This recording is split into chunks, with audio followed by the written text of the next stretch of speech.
He raised his glass, and the chandelier light caught the crystal, just so 1,000 tiny sparks scattering across the ceiling of the Fairmont ballroom. 240 people sat at tables draped in ivory linen, champagne flutes glinting, faces flushed with the warmth of an open bar and good feeling. My son stood at the front of the room in his navy suit, the one I'd helped him pick out at Hudson's Bay 3 weeks ago. And he was smiling the way he used to smile when he was 7 years old and had just learned to skate. I was sitting at table 11. Not the head table. Not even close. And then the man at the microphone, the man I had spent 31 years trying to forget, looked directly at me across that beautiful, terrible room and said, "I'm not sure who let the help in tonight, but someone should really check the guest list." The laughter that followed was the nervous kind. The kind people produce when they're not sure if they've heard correctly. I set down my water glass very carefully. My hands were not shaking. I want you to understand that my hands were perfectly, completely still, because I had been waiting for this moment for 31 years. And I was ready. My name is Margaret Hollis. I am 63 years old. I was a registered nurse for 34 years. The last 18 of them as charge nurse in the cardiac ICU at St. Michael's Hospital in Toronto. I have held the hands of dying strangers. I have stood in hallways at 3 a.m. and delivered news that broke families apart. I have done this work with steadiness and without complaint. Because someone has to. And I decided long ago that I was someone who could. I raised my son, Daniel Alone. His father, my ex-husband, Robert, left when Daniel was 4 years old. He didn't leave dramatically. He didn't slam doors or shout. He simply came home one Tuesday evening, sat down at our kitchen table in our small house in Scarborough, and told me he was in love with someone else. Her name was Carolyn Whitmore. She was 38. Recently divorced, and the vice president of corporate development at Whitmore Capital, a position she held because her father, Gerald Whitmore, had founded the company. I didn't know any of that at the time. I only knew that my husband was leaving me, that my son was asleep upstairs with his dinosaur nightlight glowing under his door, and that I had $42 in our joint checking account because payday wasn't until Friday. Robert moved in with Carolyn within 6 weeks. He paid child support. I'll give him that, though it was the court-ordered minimum, and arrived 2 days late for the first 3 years. Reliably enough that I stopped planning around it. I worked 12-hour shifts and picked Daniel up from the after-school program at St. Brendan's Parish run by Mrs. Kowalski, who charged me $15 a day and sometimes slipped an extra sandwich into Daniel's bag because she could see I was running thin. I want to tell you what those years actually felt like, because I think it matters. It felt like carrying something very heavy up a staircase that had no landing. Not dramatic pain, not movie pain, just the ordinary, grinding exhaustion of being the only person responsible for another human being's life. Grocery lists calculated to the dollar, birthdays planned around what was on sale at Dollarama, lying awake at 11:30 doing math in my head. Hydro bill. Then Daniel's hockey registration, the winter boots he'd grown out of again. But Daniel was good. That's the thing nobody tells you about raising a child alone. Sometimes the child becomes your reason to be good yourself.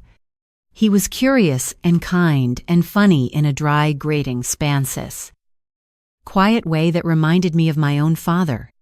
He did his homework without being asked. He shoveled the neighbor's walk without being told.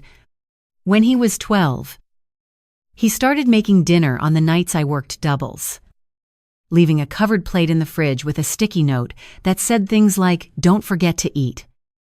Mom or I added extra cheese because you deserve it." I did not date. I want to be honest about that. It wasn't bravery or principle, I was simply too tired. And the few times I tried, I felt like I was spending energy I needed for other things. Daniel was my life. My colleagues at St. Michael's were my community. My garden in the backyard, 2 raised beds of tomatoes and basil, and 1 stubborn rosebush that bloomed every June no matter what was my sanity.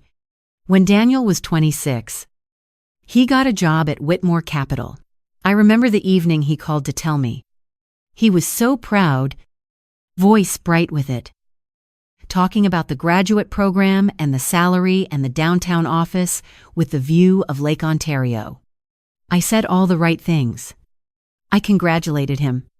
I told him I was proud of him, which was true. And then I hung up the phone and stood in my kitchen for a long time, looking at the rosebush through the window, trying to decide what I felt. I knew who owned Whitmore Capital. I had known for 31 years. Gerald Whitmore, Carolyn's father. The man whose daughter had walked into my marriage and walked out with my husband. Robert and Carolyn had been together ever since. They lived in Forest Hill. They had 2 children of their own.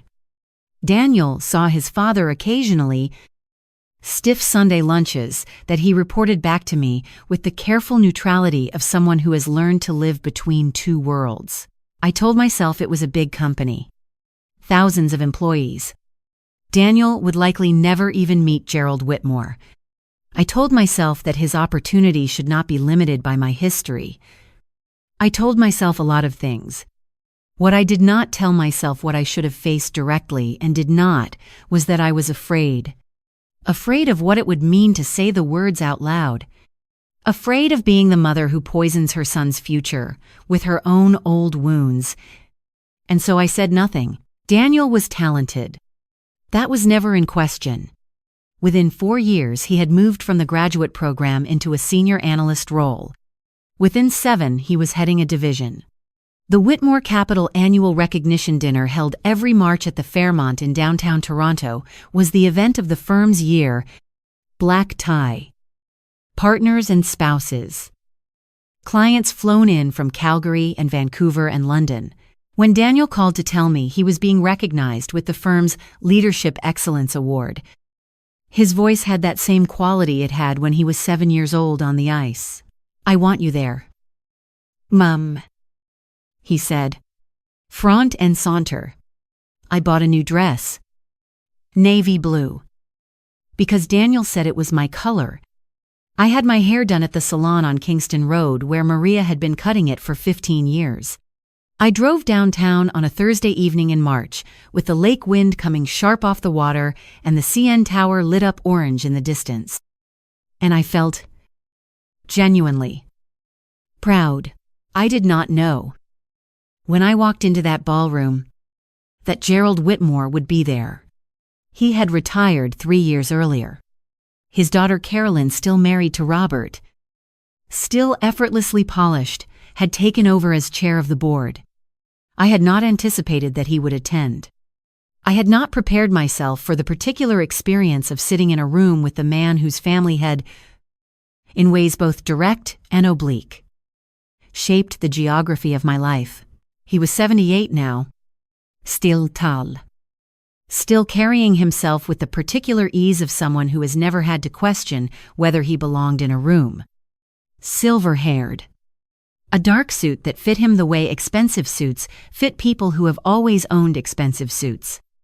He was seated at the head table with the current CEO, the board members, and I registered this with a quiet, cold drop in my chest.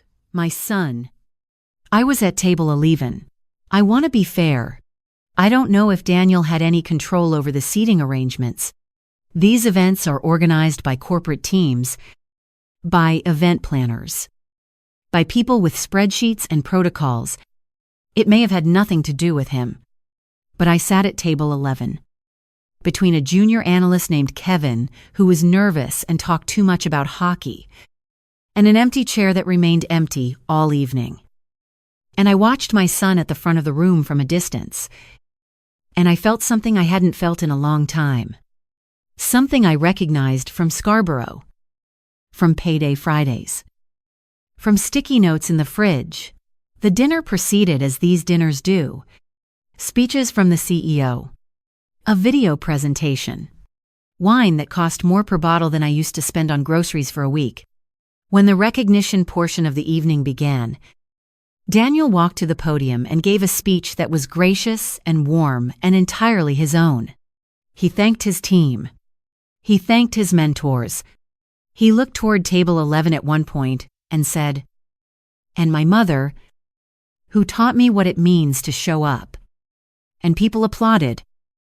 And Kevin beside me said, "That's lovely." And I held my smile very steadily. It was after the formal program. During the cocktail portion, when Gerald Whitmore moved through the room, he was working the tables the way men like him work. Rooms unhurried. Proprietary. The easy confidence of someone greeting subjects rather than equals. He stopped to speak with a couple near table 9. He accepted a fresh glass of wine from a passing server. And then he turned. And his gaze moved across table 11. And it landed on me. There was a moment, a single, suspended moment, when I thought perhaps he didn't recognize me. It had been 31 years. People change. He recognized me. I watched it move across his face, not shame, not guilt, not regret. Something colder. The calculation of a man deciding, in real time, how a situation reflects on him. And then he spoke. Loudly enough for the surrounding tables to hear. "I'm not sure who let the help in tonight, but someone should really check the guest list." The nervous laughter, the uncertain faces, Kevin beside me going very still. I set down my water glass. My hands did not shake. I stood up. I have thought, sometimes, about what it would have felt like to do this at 32. Raw with fresh grief and exhaustion and $42 in my checking account. I think I would have cried. I think my voice would have broken. I think I would have hated myself afterward for the breaking. I was 63. I had stood in hallways at 3 in the morning and told families things that broke them. And I had done it with steadiness. Because steadiness was what the moment required.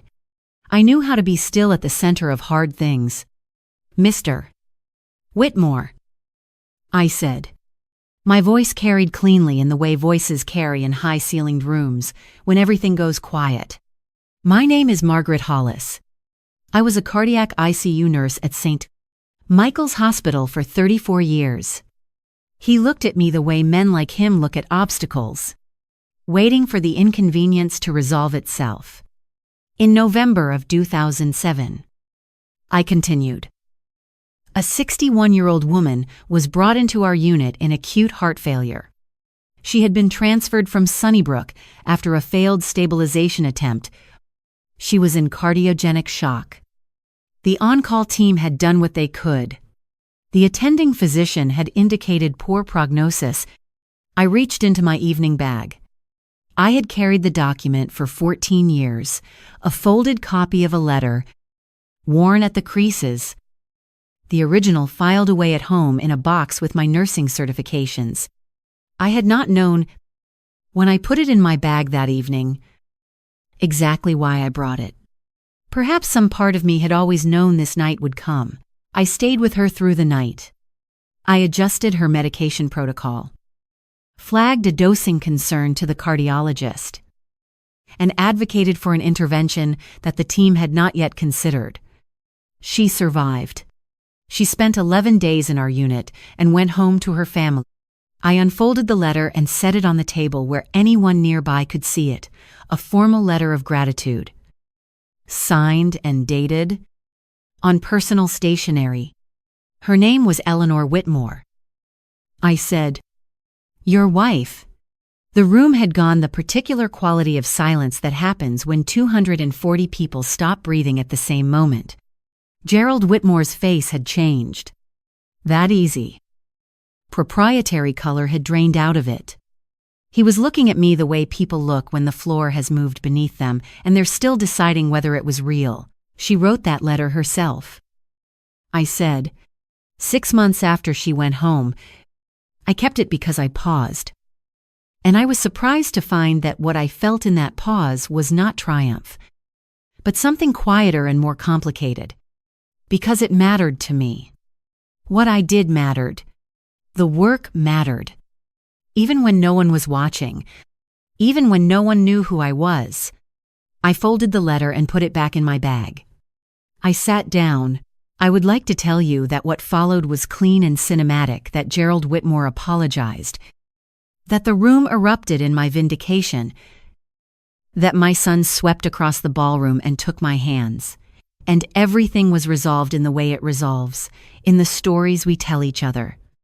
That is not what happened. What happened was that Gerald Whitmore stood for a moment longer, and then he turned and walked toward the exit, and the conversations around us slowly, cautiously resumed. Kevin beside me said, "Oh my God," very quietly. Someone at the next table began to applaud, tentative at first, then joined by 2 or 3 others, and then it faded. Because we were still at a corporate dinner and people were unsure what the protocol was for what had just happened. Daniel came to table 12 minutes later. I know it was 12 minutes because I had been watching the clock on the far wall with the focused attention of a woman who has learned to wait. He sat down in the empty chair beside me. He did not speak immediately. He poured himself a glass of water from the table's carafe, and he held it without drinking. "How long have you known?" he said finally. "That Gerald Whitmore's wife was your patient. I recognized his name when you told me you'd taken the job." I said, "I knew Eleanor had been my patient. I didn't know, when you first started, that your paths would cross. By the time they did, I stopped. I didn't want to make it your burden." Daniel nodded slowly. There was something in his expression I hadn't seen before, or perhaps had seen and not wanted to name. "Mum," he said. "I've known for 2 years." I looked at him. I was going through some of Eleanor's things she passed. "You know," 4 years ago, and Carolyn had kept some of her correspondence. There was a copy of that letter. Eleanor had told Carolyn about the nurse who saved her life. And Carolyn had. He stopped. "Carolyn knew who you were. She knew you were my mother. She never told Gerald." "Why didn't you tell me?" I asked. My voice was steady. I was proud of that. "Because I was angry," he said. "Not at you. At all of it. At the situation I'd been put in for my whole life, sitting between 2 families, never being able to say the true thing. I wanted to handle it myself. I wanted to be the one who—" He pressed his mouth together. "I didn't tell you because I thought I was protecting you. And I think maybe you didn't tell me because you thought you were protecting me." I sat with that for a long moment. We had done the same thing. Both of us. Separately. In our own private silences. Choosing protection over honesty and believing it was love. I had watched Eleanor, in her hospital bed all those years ago, grip my hand and say, "I don't want my family to worry," even as the monitors charted how close she was to the edge. I had thought, at the time, that it was the most human thing, the impulse to carry the hard things alone, so that the people you love don't have to. "I should have told you," I said. "When you took the job, I should have said it." "Yes," Daniel said. He was quiet for a moment. "So should I." We sat at table 11 while the ballroom gradually emptied around us. While the servers cleared the glassware and the event staff began folding the ivory linens, at some point Daniel flagged down a server and ordered us both tea, a very Canadian resolution. I have always thought to do the hard emotional work over tea, and we talked for a long time. I told him things I had not said aloud in 30 years. About those early years in Scarborough, about Payday Fridays and Mrs. Plies, UL.com and NASCAR are alive. Kowalski's sandwiches. About lying awake, doing arithmetic, and thinking about his winter boots. Not his complaint. Those years were not a complaint. They were simply years. They were my life. They had made me who I was, but as truth, as the actual texture of what it had cost and what it had given me, he told me things too. About the particular loneliness of his position as Robert's son and my son, simultaneously, always aware of the weight of the history between us. About the guilt he had felt accepting the job at Whitmore Capital, and the relief when I didn't object, and the way that relief had curdled slightly because he'd known, somewhere beneath it, that my silence wasn't the same as ease. At 11:15, he walked me to my car in the parking garage on Wellington. The lake wind had picked up, and the city was doing what Toronto does in March, that particular ambivalence between winter and spring. Not quite either. Cold enough to mean it. Your speech was good. I said at the car. You were better. He said. I drove home on the Gardiner. The lake on my left. The city spreading out to my right, in all its lit-up ordinary vastness. I thought about Eleanor Whitmore, who had gripped my hand in the dark of that hospital room and not wanted her family to worry, who had written a letter 6 months later on good stationery, because she was a woman who understood that some things needed to be said properly. I thought about the rosebush in my garden and whether it had survived the winter it always had before. But you never entirely took it for granted. I was not happy in the simple HR. Is LibriVox rating at 11 with recording? By Asked AT. Uncomplicated way. The evening had not resolved into tidiness.